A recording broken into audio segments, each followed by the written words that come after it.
Butty Boy is the reluctant fell runner. Episode 14. Green light. Camo and JB were out on a run up Duffer. The strong smell of washing powder came off Camo's giant frame. It was a nice smell, he remembered it before. Bit chemically and man-made and alien in the outdoors.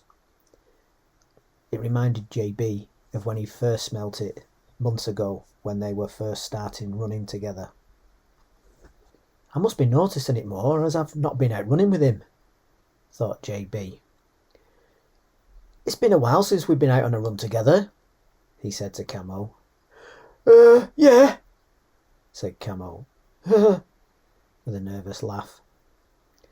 There was something about his response and JB looked at him. What's up? He said. I'm looking for a favour, actually, said Camo. So that's why he rang me up for a run out of the blue, thought JB. What kind of favour? He said. Well, I'm short of one runner for a team of 4 event, he said. We're short of numbers after the split with Yorkshire and 3 coats, you know. I've had someone drop out at the last minute. If I can't get someone to step in, I'll have to forfeit the event. Yorkshire's entered a team, and he's been crowing about how they're going to smash us and that. Well, I don't know, said JB. I'm not sure I want to get deep into it all again.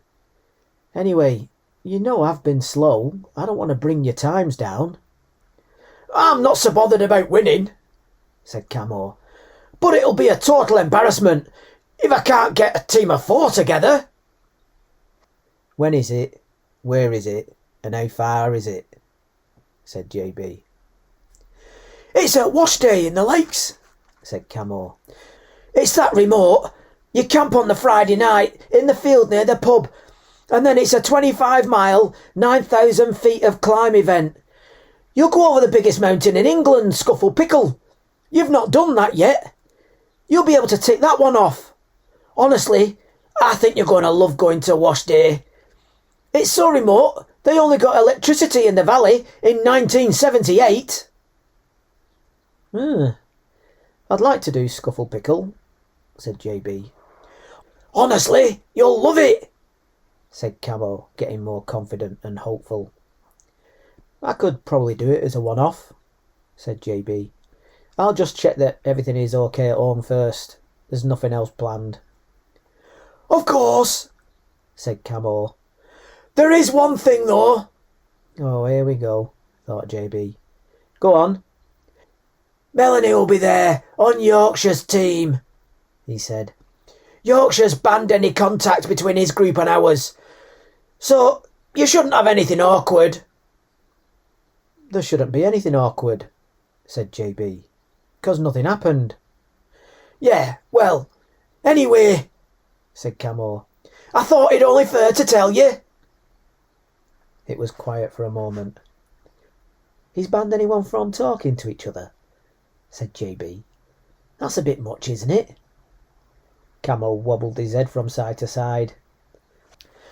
Well, that was half me as well, he said.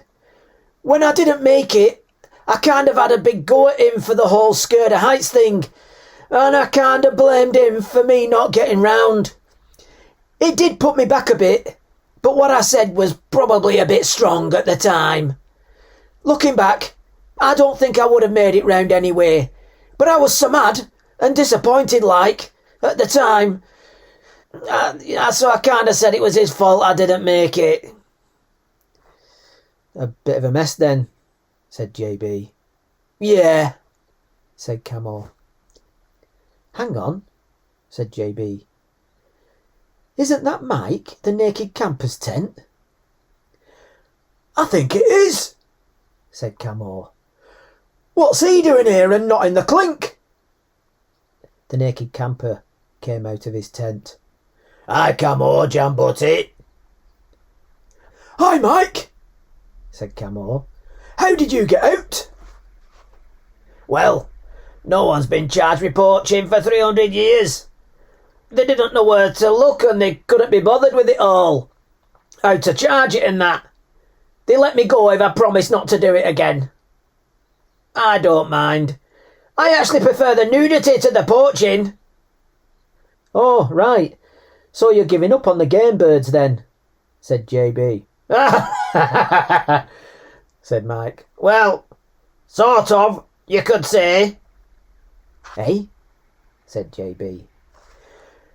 I'd like you to meet Brenda, he said. Brenda, come and meet the lads, Camo and Jam Butty Boy. Hey, what? said Camo. In slow motion, the tent flap opened up, and a nude female walked out. Hello, boys, she said, holding out her hand.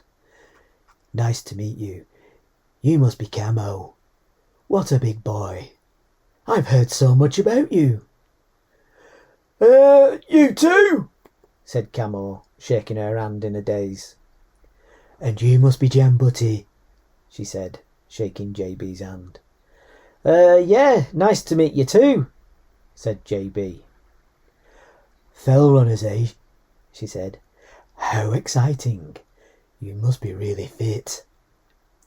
Oh, I don't know about that, said Camo, trying to avert his eyes. Anyway, we'd better get off. You two are looking a bit cold. Got to keep moving or you'll catch your death. Well, if you get desperate, you know what to do, said Brenda. What's that? said Camo. Shared bodily warmth, she said. Yeah, said Camo, blushing and backing slowly away. Must be off, said JB to them both, and then to Mike, the naked camper. I'm glad you've got some company up here at last. Not as glad as I am, he said. And he chased Brenda round the tent and then took her inside, the pair of them laughing and giggling.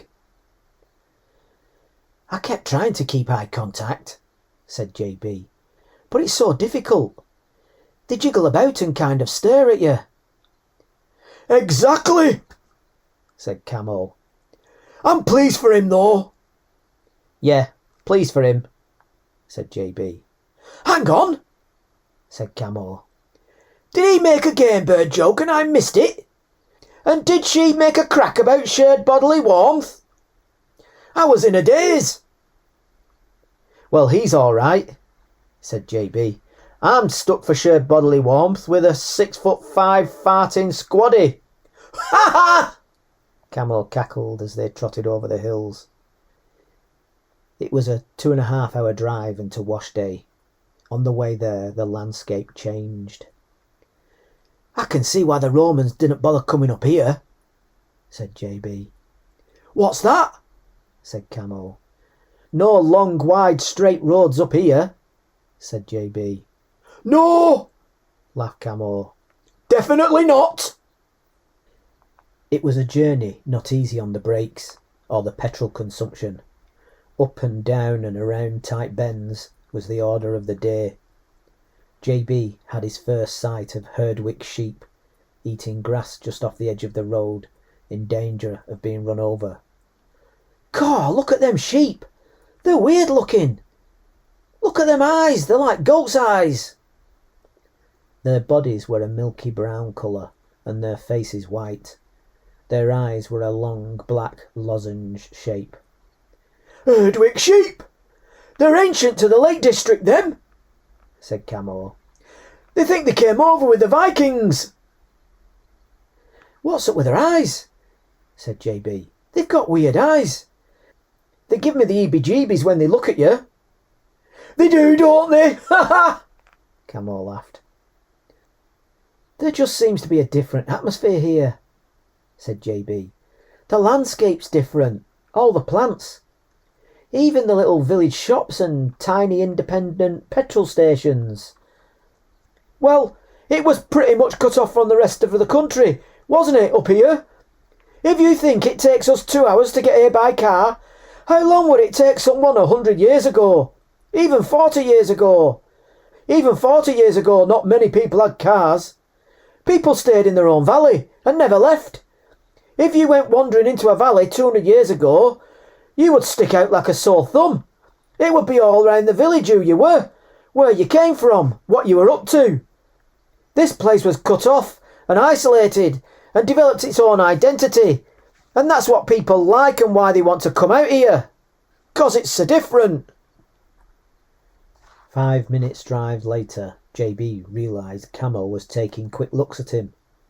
He glanced in his direction to find him smiling at him. "What?" said JB. "I want to see your reaction in a minute when you see it," said Camo. "See what?" said JB. "Wait for it," said Camo. A moment later, the closed-in views of the surrounding hills opened up. "Bloody hell, look at that," said JB. "Told you," said Camo. "Some sight that, isn't it?" "Would you look at that," said JB. "That is the Washday Valley," said Camo. There was a dark, flat lake to the right, off the little winding road they were on, and it was surrounded by a horseshoe-shaped ring of jagged mountains. The whole side of the mountain over the lake was a steep scree field of loose rocks that went all the way down and then disappeared under the water. It looked like if you stepped on it, the whole thing would give way and take you plummeting 3,000 feet down and then into the water. "I've never seen anything like this," said JB. "It's a prehistoric landscape. I'm waiting any minute for the pterodactyls to come swooping down." "Ha ha! It is, isn't it?" said Camo.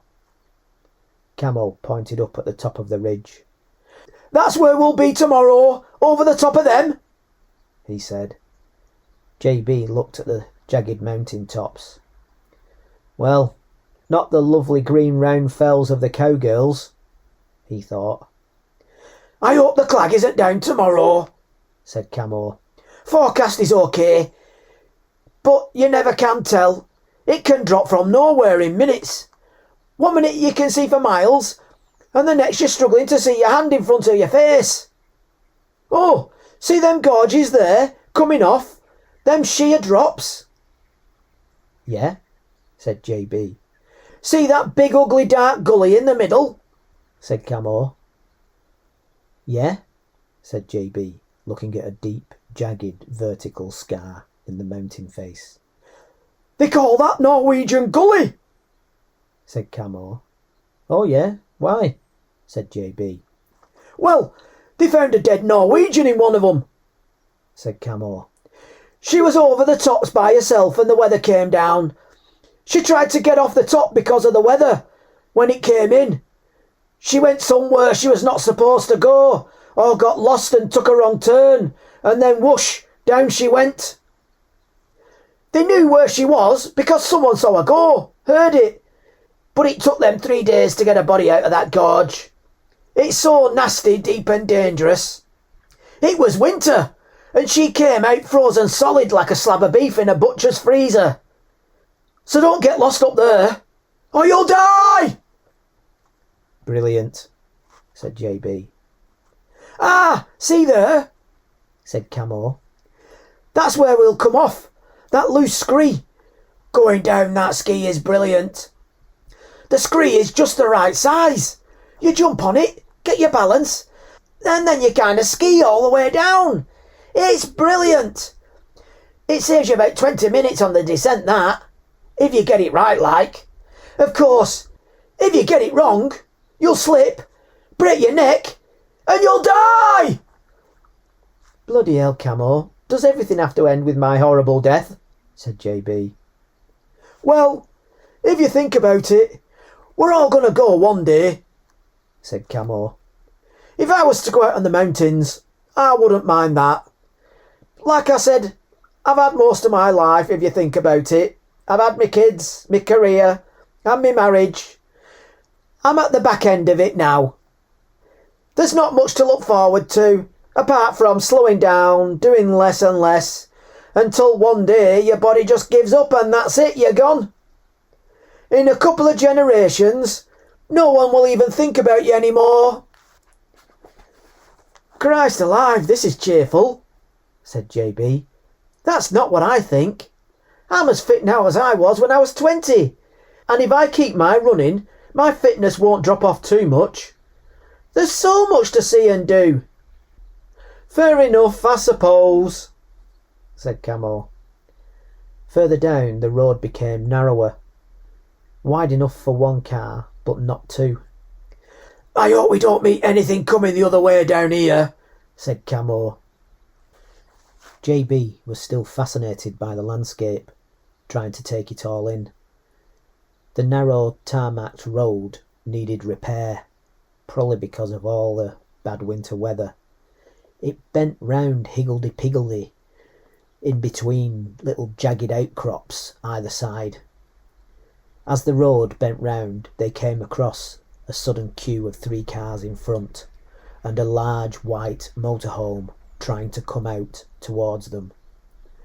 "Bloody hell," said Camo. "I spoke too soon. I bloody jinxed it, didn't I?" "Fancy coming down here with that thing," said JB. "They could widen the road through to here and make it more accessible," said Camo. "But they think then that more people would turn up, and then that'd spoil it like. The people that come here come because it's remote and inaccessible and different. That's the whole point. So it's an ongoing battle. The locals will look at us as tourists, foreigners like. And we don't want other tourists coming here, spoiling it, so we can come here and see how it is. But they'll be thinking exactly the same as us. Making it really difficult to get here makes it keep some of its history." "We could be stuck here for ages," said JB. "I can't see how he's going to get that thing up here." Suddenly, out of the motorhome jumped 3 young men with crew-cut haircuts. They looked around, and then a moment later, they were busy organising everything. One was directing the motorhome closer into the side, and the other 2 were directing the cars with big hand gestures. They were waving and pointing and shouting. No chance they'll do that," said Camo. The first car gradually eased through an impossible gap under their instructions. It was going slowly, and the young man nodded and waved the car on, tapping on the bonnet, and waved it on its way, and then turned to wave the next one on. He seemed to be incredibly well practised at it, and thoroughly enjoying himself, almost like he looked forward to it. "I stand corrected," said Camo. "These guys know what they're doing." "Yeah," said JB. "Look at them go. It's incredible. It's like a Formula 1 motor racing pit crew. Look at that, they know exactly what they're doing. God, look how efficient they are." Camo edged the car forward and wound down the windows to get a better look at the performance. When they were closer, they could hear the boys shouting, Ja, schnell, bitte!" Camo and JB looked at each other. "Germans!" they shouted in unison. "German efficiency!" shouted JB. They watched them work and edged closer until it was their turn. In a flash, they were directed through the impossible gap. The father and mother were in the driving and passenger seat. As they were the last one to pass through, the 3 young German boys ran and jumped into their places in the big white motorhome, and it immediately set off before another car came. "Bloody hell, that was amazing," said JB. "I'm so glad I saw that. Very impressive." "Yeah, very impressive," said Camo. "But they couldn't get their tanks out of Stalingrad though, could they? Defeated by the Russian snow, just like Napoleon." They followed the thin track down towards a pub at the head of the valley called the Washday Arms. There were a couple of fields nearby with tents in. If we camp in the field that belongs to the pub, we can park in the pub car park for free, said Camo. So I think we should do that. OK, said JB. JB had a one-man pop-up tent, a sleeping bag, a spongy ground mat and a rucksack for his gear. Camo had twice as much. What have you brought? Said JB. The kitchen sink? Ha ha! That's exactly what me dad used to say to me mum when she packed for our summer holidays as kids. While JB put up his tent, Camo, in his well-practised ex-army fashion, put up a tent, a basher, and got a camp stove going for a cup of tea. It was impressive how quick and efficient he did it.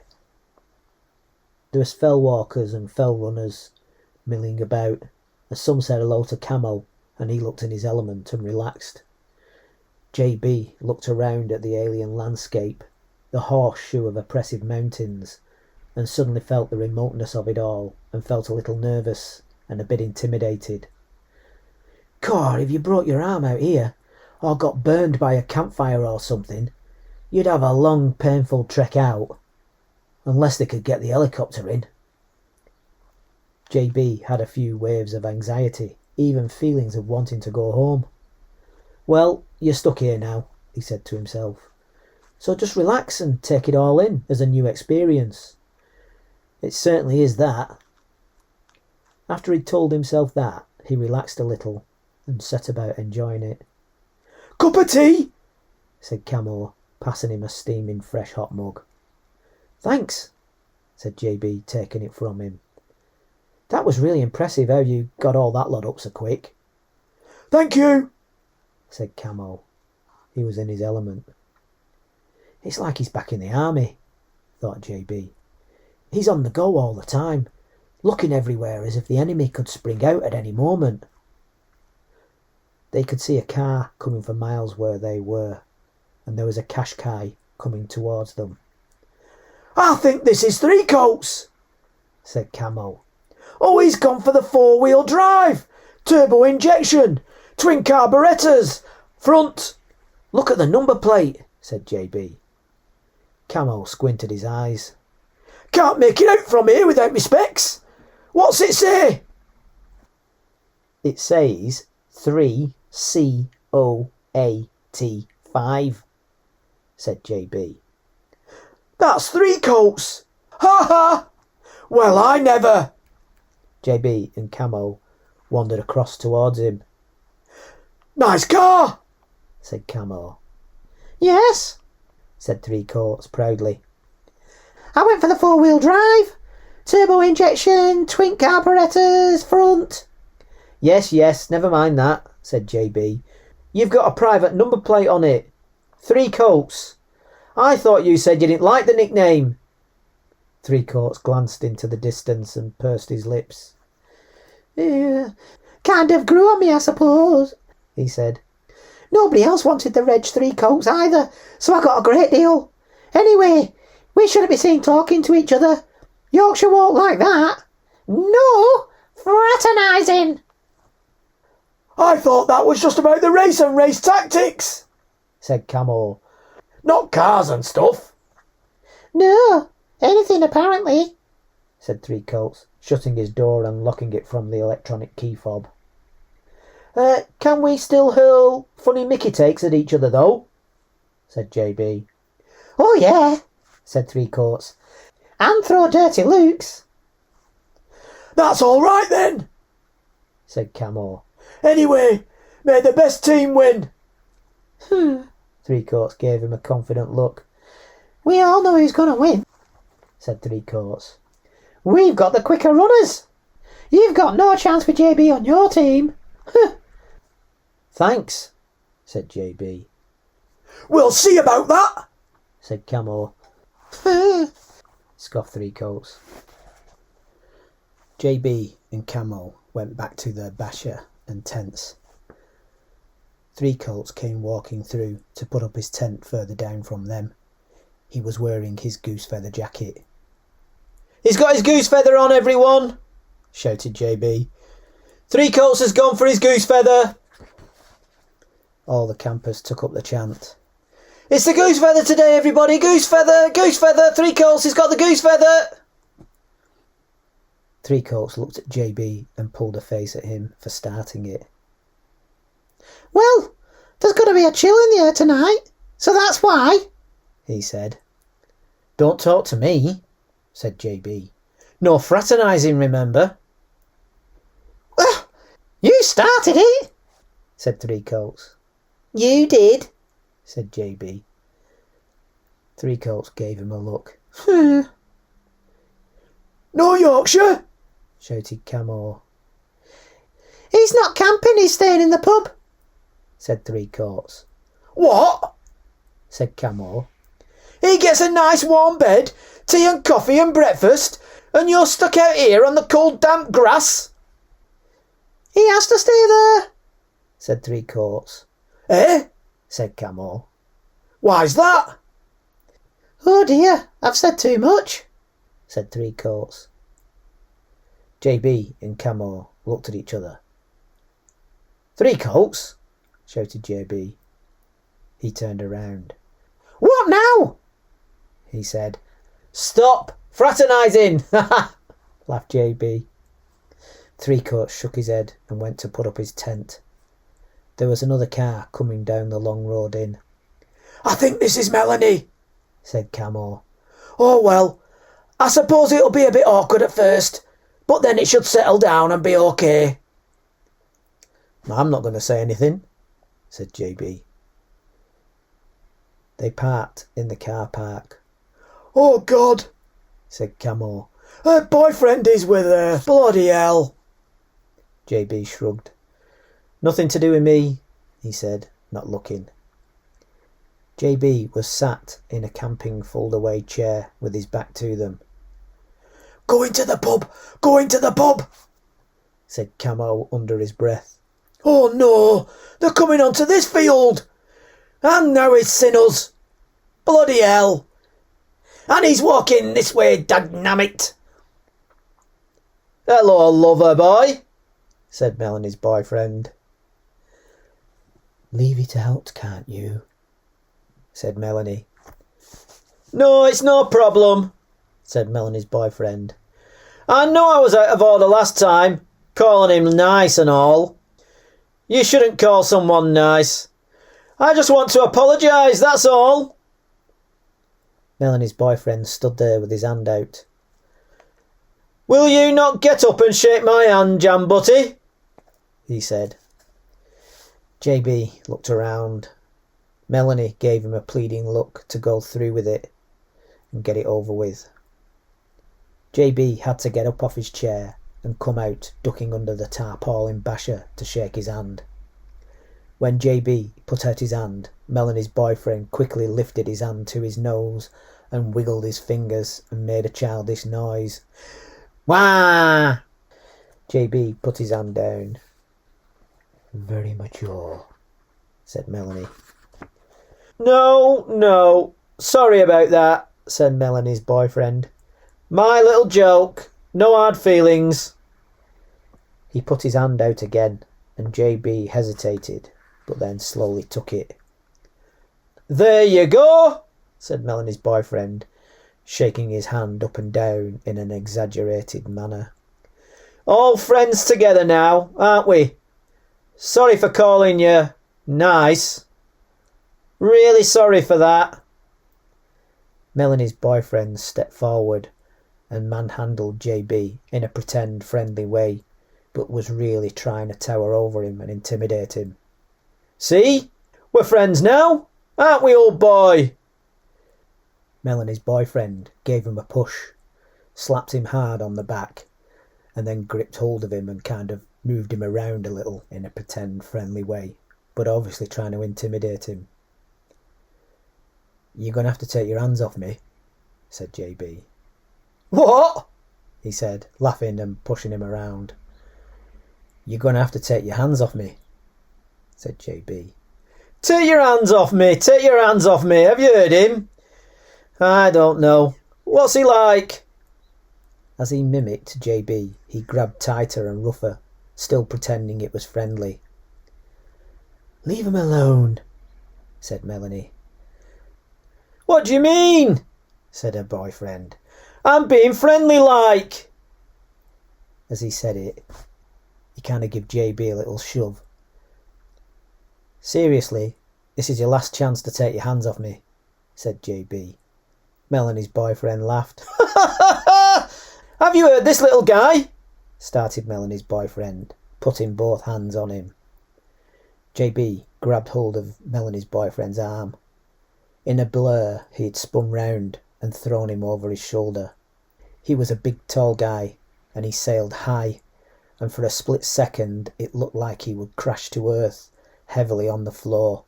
But JB took his weight and pulled him back at the last minute, so that he landed with just enough of a bump to get the message. The moment Melanie's boyfriend hit the ground, JB rested his knee into his stomach and just put his weight on enough to force the breath out of him. Poof!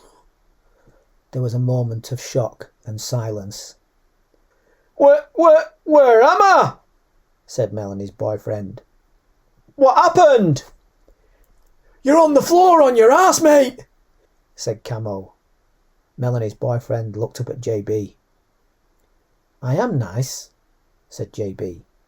Now, is there anything wrong with that? No, said Melanie's boyfriend, trying to breathe.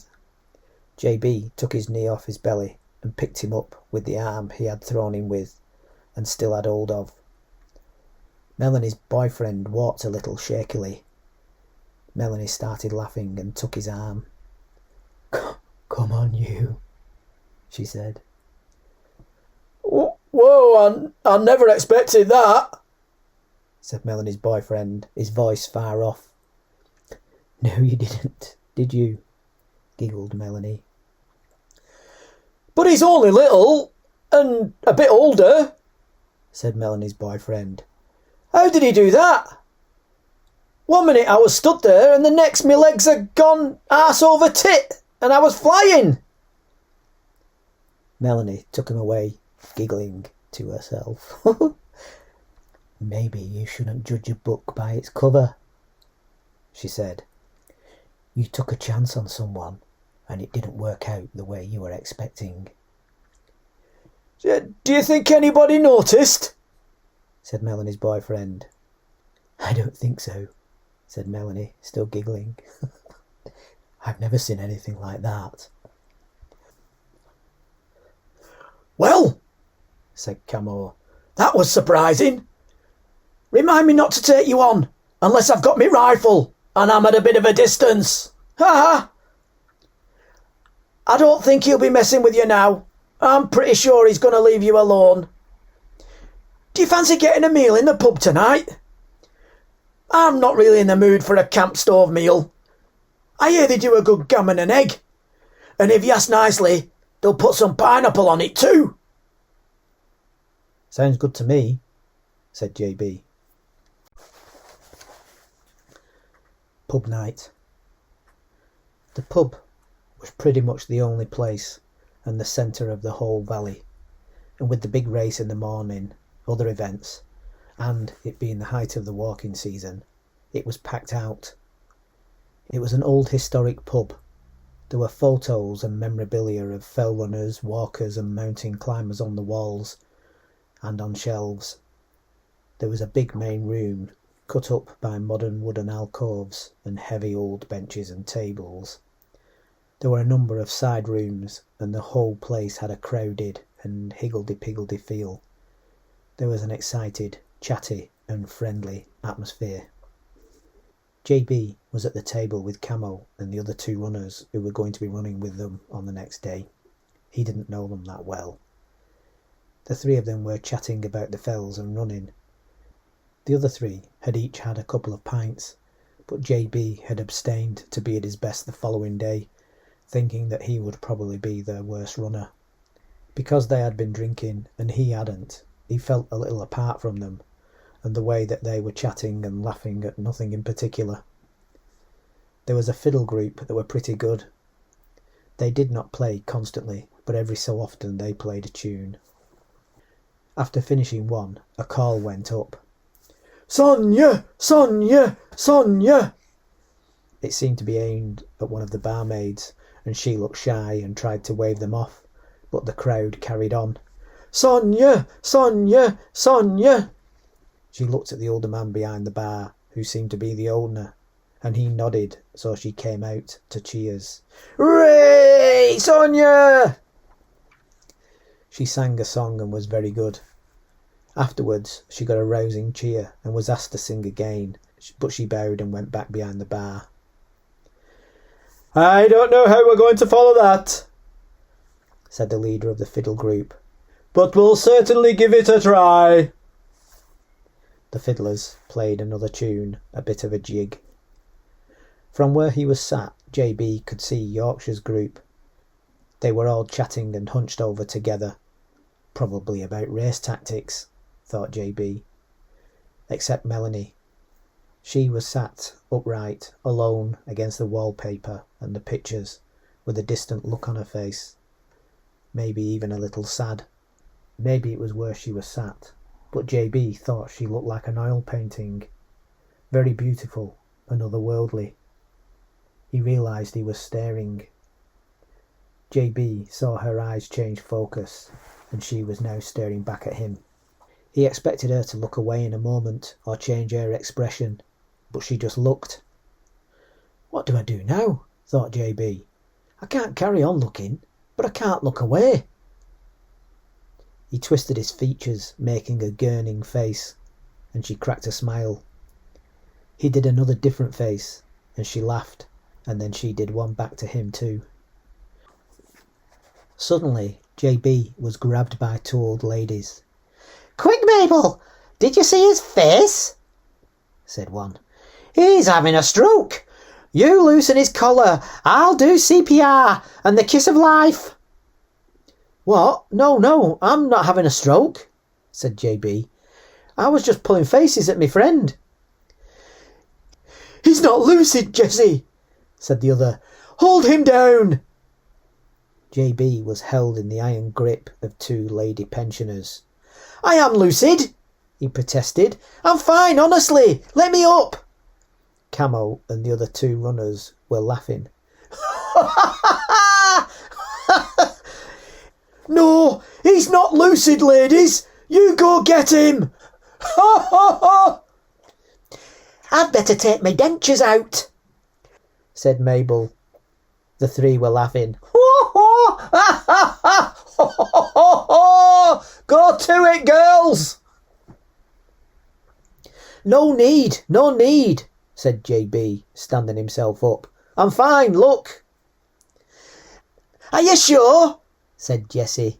You big tease. I certainly am, said JB. He looked across the room to see Melanie giggling and laughing at him. You can never be too careful, said Mabel. He looks a bit peaky to me, shouted Camo. The two ladies wandered off complaining. Your luck was in there, said Camo. Ha ha! JB's embarrassment was cut short by an announcer on the microphone. Do-do-do-do-do-do-do. Ladies and gentlemen, the runners taking part in the 50km and 100km ultra are just starting to come through. The Washday Inn has kindly provided some courtesy pop to hand out to the runners. I'm sure they will be truly grateful. Some of the customers started to move outside and the atmosphere was all hustle and bustle. Others stayed to keep their spot in the pub. Oh, Ace! Do you fancy going outside to see some of the runners? Said Camo. It'll be inspiration for tomorrow, like. Let's go and hand out some of those drinks. There was some general agreement to go out and see them. Yeah, good idea. The three of them got up and JB went to tag along at the back. Melanie caught his eye and nodded sideways for him to follow her. She left her group and went out the back way of the pub. JB followed behind. When he came outside, the pub lights did not stretch out far, and he could not see beyond the bright lights of the veranda. his eyes not yet adjusted to the dark. "Over here," said a voice from the darkness. JB saw a vague human shape and headed in that direction. When he was away from the bright lights of the veranda of the pub, he could see a little better. He saw Melanie leaning against a waist-high wooden fence. "I think the view is best from here," she said, nodding back over his shoulder. When he turned to look, there was a dark sky, darker, distant mountains, very dark ground, and then over the gentle, rolling ground there was a stream of bobbing silver-head torchlights. "Wow," he said. "What an amazing sight that is." "Yes," she said. "I saw them from here last year. Not quite the Viking graves, but pretty good." "No, this is good," he said. "Thanks." They watched them silently for a while. There was a drink station near the pub. JB could see Camo from his size, and others handing out bottles of pop. Some of the runners came through looking strong, others were tottering as if drunk. "Come on, well done, grab a drink. You're doing really well," said random voices. JB tried to pick out Camo's voice, but he could not distinguish it from the others at this distance. "I'm sorry about before," said Melanie. "You were pushed out, and it was all my fault. He found those notes, and we're supposed to be going to Lincoln. I had to tell him." "Don't worry about it," said JB. "It's all good. It worked out okay, actually. I wasn't really enjoying all the training programs, the diet sheets, the schedule and all that. It was becoming way too intense and not a hobby anymore. Was it the martial arts got like that, and that's why I quit, to get away from all that. I know I was running on my own on the hills, but I never felt alone at all. I just felt free. Sounds daft, I know." No, it doesn't," she said seriously. "I know exactly what you mean. That's exactly how I feel when I am out by myself on the hills. The times I've felt most alone are when I am with people in a big group. I am okay now, talking to you like this, but in a big group I just feel swamped and strangely alone. I'm going to be going to a new place, and that's scary. It's cutting everything I know. No more hills." "It's not that far," said JB. "You could come back every other weekend or so to go on the fells." "Oh dear, you don't know, do you?" she said. "No what?" said JB. "It's Lincoln, Nebraska, USA, not Lincoln, Lincolnshire, England," she said. "Oh," said JB. "When do you go?" 2 weeks, she said, pulling her shoulders tighter as if suddenly cold. "You'll be missed," he said. "I'll miss you." "Yes," she said, looking down at her feet. "Of course," he said.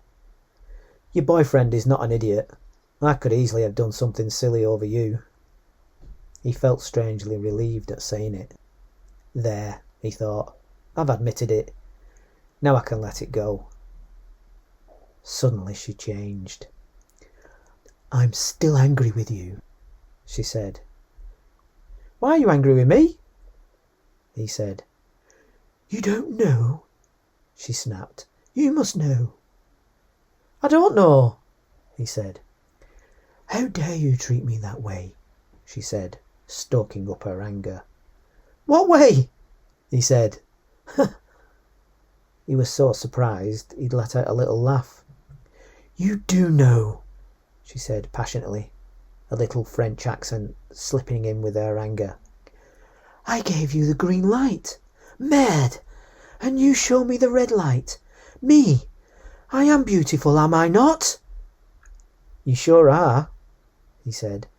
Then why did you show me the red light when I gave you the green light? Mad, she said. What green light? He said. When did you show me a green light? I don't remember a green light. Yes, I did, she protested. After our beautiful run, I showed you the green light at the car. Why did you show me the beautiful run, the beautiful graves, and play the game, only to show me the red light? Are you mad? A canard? What? Who does that to a girl like me? I don't know what you're talking about. I didn't know there was a green light, he said. Honest. But I told you straight, she said. I told you to go for it. The door is open, no? No, you didn't, he said. There was no mention of any open doors. I did, she said. I did tell you. In French. In French? He said. I don't speak French. A girl like me shouldn't have to say it open like that, she said. It's degrading. It's dégueulasse. You know dégueulasse? It is disgusting. How was I to know? He said. You should never leave a girl like me in that way, she said. How do you say? Get me all lathered up and then drop it. No, I don't think we say that, said JB. Well, I was, she said. And then you drop me like I don't know what. Sorry, he said. She quietly seethed, her arms folded, breathing hard and looking at him.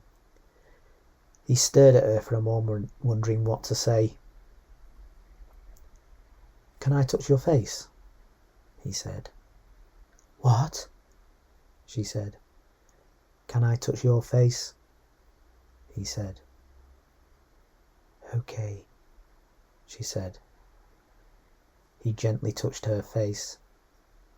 My God, it's like a time machine, he said. So soft. You are so beautiful. Her breathing slowed and she started to respond, and then she was mad again. It's not fair to do this, she protested. If you are without... Oh. In the dark night, there was an owl bobbing and hooting. Whoop, whoop, whoop, whoop, whoop. Meanwhile, Algie was trotting home in the dark, his pots and pans jingling. He looked back to the Washday Valley. Up on the hill, overlooking the valley, the naked camper came out of the tent and sniffed the air. He looked down at the bright lights of the Washday Inn from up on the hill. Suddenly he banged his chest like Tarzan. Oh! He looked up at the moon. Ho, ho, ho, ho, ho! Ho, ho, ho, ho, ho! And he ran back in the tent to Brenda. JB and Melanie were going back into the pub. Melanie had her arms around herself against the night air, but a happy smile on her face. JB was playing it cool. They came into the lights of the veranda of the pub as Yorkshire and Camo arrived from different directions. Fraternising, said Camo. Fraternising, said Yorkshire. You two broke the code of the fells. I've had enough of this, said JB. This is supposed to be fun. The hills are supposed to make us suffer, not each other. We're supposed to support each other, have a laugh along the way. Well, said Yorkshire. No, said JB. I've listened enough to you two. Now it's your turn to listen to me. It was better before you two both got sucked into this Norbert business. Remember how happy we all were going on the Cross Bay run? Remember the cowgirls when we just went round together? All happily farting on the top? Yeah, ha, laughed Camo, remembering. Yes, good times, agreed Yorkshire. It was a bit like being back as a kid again, said JB. The games we used to play in the park as kids. You know, Rally or Bango and all that. What's Rally or Bango? Said Camo. Well, one person would be on. They'd have to catch hold of you and say, Rally or Bango, 1, 2, 3, caught by me. And if they managed to get it out, then you were caught and you had to join in with catching. I used to love it. I was really good at hiding and patient. A good runner and a good dodger. You could free everyone by touching base. Camo smiled and nodded, remembering. We played that, but we used to call that kick the can. You had to kick the can over to free everyone, not touch base. Yeah, said JB. I can remember those everlasting summers in the 70s, where there would be about 20, 30 kids all playing in the park. I can still see Big Baz guarding the base, and suddenly 10 kids come running out from the bushes to free the others, and him screaming and running this way and running that way, and then everyone getting freed and running off into the bushes, and then him left alone there shouting for help. Great happy days. Yeah, said Camo dreamily. And then your mum or your dad would come looking for you and then drag you off to bed, and you'd be covered in dirt, but so happy, and you thought it would never end. Happy days. I never had a childhood like that, said Yorkshire. Neither did I, said Melanie. Well, said JB, now it's become more like school exams. Waiting at the start is like waiting outside the exam hall all over again. Ugh, said Camo. School exams. I used to truant them. I remember school exams, said Yorkshire. Me too, said Melanie. They were all quiet for a moment. I never knew you felt like that about it, said Camo. Well, said JB, there's no going back, is there? Good night. Good night, said Melanie. Yorkshire and Camo were thinking. JB walked into the pub and left them all there. He went up to the girl at the reception. Can I book a breakfast for the morning? He said. I'm not a guest. Of course, said the receptionist. What time would you like? We serve from 7 to 9:30. 7:30 would be great, said JB.